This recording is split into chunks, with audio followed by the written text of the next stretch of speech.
మహేష్ బాబు మేనల్లుడు గల్లా జయదేవ్ తనయుడు అశోక్ హీరో చిత్రంతో పరిచయం అయ్యారు. ఆ సినిమా ఫలితం ఎలా ఉన్నా తన నటనతో మాత్రం పర్వాలేదనిపించారు. రెండో సినిమా కోసం కమర్షియల్ కథని ఎంచుకున్నారు. దేవకినందన వాసుదేవగా వచ్చిన ఈ చిత్రానికి హనుమాన్ దర్శకుడు ప్రశాంత్ వర్మ కథ అందించడం, అది కూడా పురాణాలతో ముడిపడిన కథ కావడంతో ప్రేక్షకుల్లో ఆసక్తి నెలకొంది. అర్జున్ జంధ్యాల దర్శకత్వంలో రూపొందింది ఈ సినిమా. తొలి రోజు నుంచి మంచి కలెక్షన్స్ తీసుకువచ్చింది. మరి 5వ రోజు కలెక్షన్స్ ఏ విధంగా ఉన్నాయో చూద్దాం. స్టోరీ వైజ్ చూస్తే కంసరాజు దేవదత్త నాగే క్రూరమైన మనస్తత్వం కలిగిన వ్యక్తి. ఊళ్ళో అతని అరాచకాలకు అడ్డే లేదు. కనబడిన భూములన్నీ తనవే అంటాడు, కాదంటే ప్రాణాలని తీసేస్తాడు. కాశీకి వెళ్ళినప్పుడు అక్కడ ఒక అఘోరా చెప్పిన మాటతో తన సొంత భావనే చంపేస్తాడు.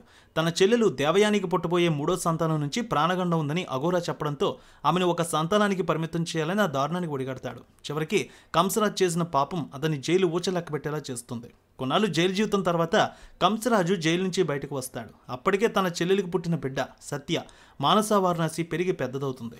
కృష్ణ అశోక్ గల్లాతో ప్రేమలో పడుతుంది. ఆ ఇద్దరి ప్రేమాయణం కంసరాజుకు తెలిసిందా, లేదా సత్య కుటుంబానికి సంబంధించిన పూర్తి విషయాలు కృష్ణకు ఎప్పుడు తెలిసాయి? తెలిసిన తర్వాత అతను ఎలా స్పందించాడు? కంసరాజు చెల్లెలు దాచిపెట్టిన అసలైన రహస్యం ఏమిటి? ఈ విషయాలు తెలియాలంటే సినిమా చూడాల్సిందే వెండితెరపై. ఇక పురాణాలతో వాటిలోని పాత్రలను ముడిపెడుతూ కథలు చెప్పడం ప్రస్తుతం నడుస్తున్న ఒక కొత్త ట్రెండ్. కల్కి, హనుమాన్, కార్తికేయ 2 ఇలా చాలా సినిమాల్లో ప్రయత్నం మంచి ఫలితాన్ని ఇచ్చింది.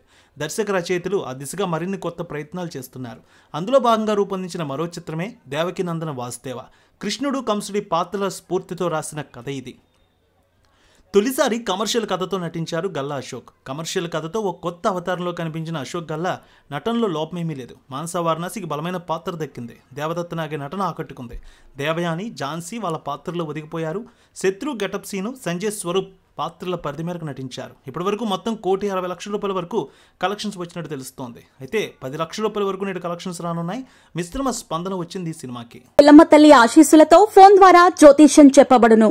గురూజీ శ్రీనివాసరాజు జ్యోతిష్యంలో అపారమైన అనుభవం ఉన్న గురువు గారు మీకు ఏ సమస్య ఉన్నా పరిష్కారం చూపుతారు. ప్రేమ, పెళ్లి, విదేశీయానం, ఆరోగ్య సమస్యలు, ఆర్థిక ఇబ్బందులు, వాస్తు, దాంపత్య సమస్యలు, కుటుంబ కలహాలు, వ్యాపార సమస్యలు, ఇలా అన్నింటికీ పరిష్కారం చూపబడును. మీరు ఫోన్ ద్వారా లేదా వాట్సాప్ ద్వారా గురూజీని కాంటాక్ట్ అవ్వచ్చు. మీ డేట్ ఆఫ్ బర్త్, మీ ఫోటో బట్టి జ్యోతిష్యం చెప్పబడును. మీరు ఎక్కడెక్కడో జ్యోతిష్యం చేపించుకుని నిరాశలో ఉన్నారా? ఒకసారి ఈ గురువు గారిని సంప్రదించండి. మీ సమస్యకు పరిష్కారం పొందండి. Cell number 7098888511